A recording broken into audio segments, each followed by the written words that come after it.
The inefficiencies of big corporate America.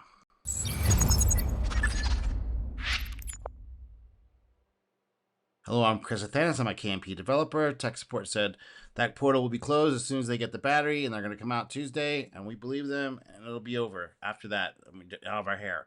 Okay, I was watching this video by Every Man in Ireland. Go give him a like and subscribe. Um, and I was watching his tiers of all these different jobs that he's had, and I was like, okay, yeah, this is kind of a fun thing to watch. He had all these different jobs and all these different things. I've had some of these different things. Like he has the dishwasher as F tier, but I don't know. I kind of like I like dishwashing, but anyway, the end the conditions he was under, yeah, I would have hated it too. But then he got into this thing about Deloitte. He was a contractor for Deloitte. And he was talking about his experience, and I wanted to let just everybody know like that there is a big opportunity in software development, onshore software development by Americans to take over some of these big corporations who have offloaded they're so stuck they've offloaded it to the Deloitte to handle so they can get the things going where they can't get the things going.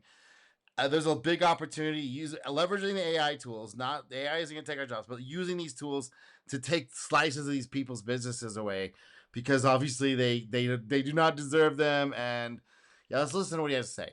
We don't want this.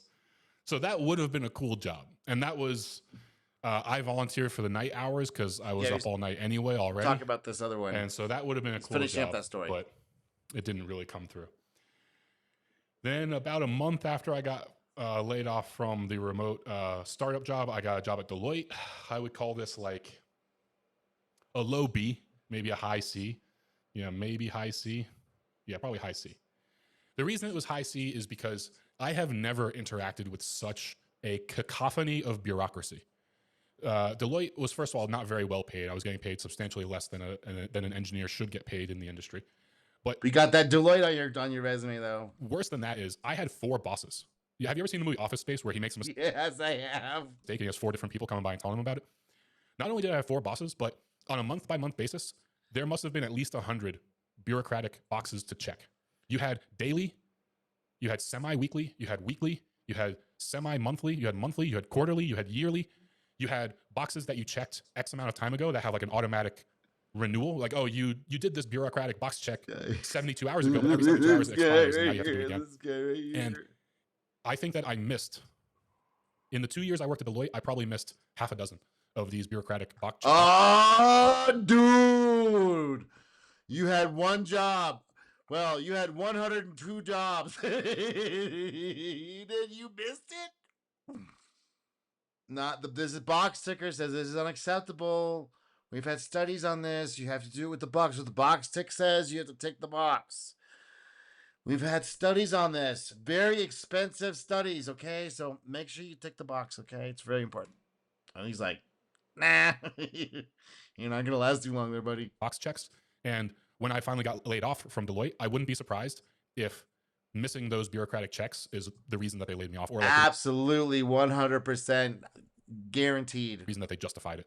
Because I know that in terms of my actual development work, I did everything that was ever asked of me within the time frame asked, and with up to or above the standard that they were expecting. But the daily, hourly, weekly bureaucratic tornado that's just assaulting you from all directions.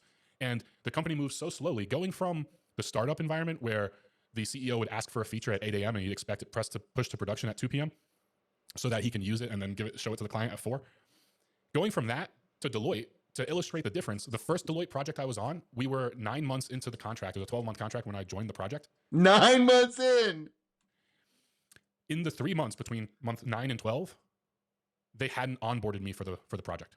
They were developers on a team of 14 and they haven't even onboarded them. And this is big time. Ooh, yeah, ooh, Deloitte. Ooh, that's fancy. I think that these people need to be investigated for money laundering. Seriously. Meaning that 3 months wasn't enough time for them to give me the government laptop, the government security badge, the clearances for the badge, the clearances for the laptop, the access required for the softwares that I need for the laptop, and then access to the various repositories and other parts of the internet that I needed to access, or there was a government contract. So the point I'm making is they bring me on in month 9, and I'm ready to work. I'm in full on sprint mode mentally because of the startup. I'm like, go, go, go. Day 1, I joined the development team. The development team had 13 members and 1 developer.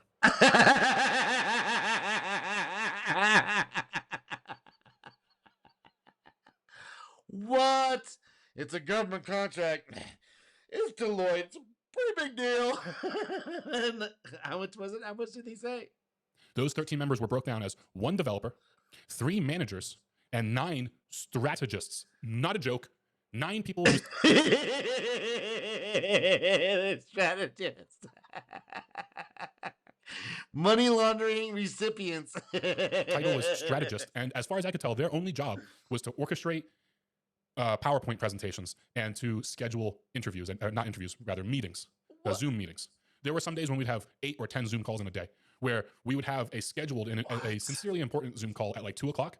They would schedule a call at 1 o'clock, at 12 o'clock, at 11 o'clock, and they would be preparation calls. Okay, at 11 o'clock, we're going to go over what we're going to talk about at the 2 o'clock call. And then at 12 o'clock, we're going to go over a PPT that we made in preparation of the 1 o'clock call. And the 1 o'clock call is where we're going to finalize what we're doing in the 2 o'clock call. And even though me and the other developer had nothing to do with this stuff, it's not our job, we still had to be there because none of the strategists were technically inclined. So if there was any meaningful conversation about the work, those 9 people were utterly useless. There were 14 people on that project. Incredible. And I know this is the norm. I know I've been like in private doing my own thing for a while. I haven't been near this stuff. This is the norm. Holy smokes, man. Like when I joined, I was the 14th. 2 developers. It was a government contract. He was a second developer. $95 million budget.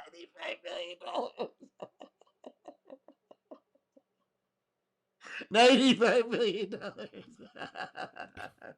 And day 1, the developer takes me through what has been done over the previous 9 months. I shit you not, it was based on the speed that we were moving at the startup. It was like a week worth of work, maybe 2.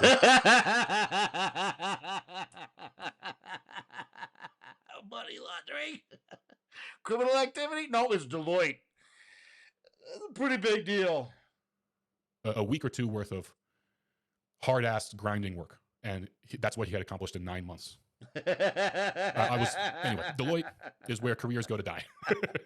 Or people go to grift super hard. So I just wanted to make people aware about that after I found out about it. And yeah, I hope you enjoyed that and know that there's lots of opportunity, because the amount of inefficiencies like that is innumerable. And just have to figure out which way to attack it and then take a slice off.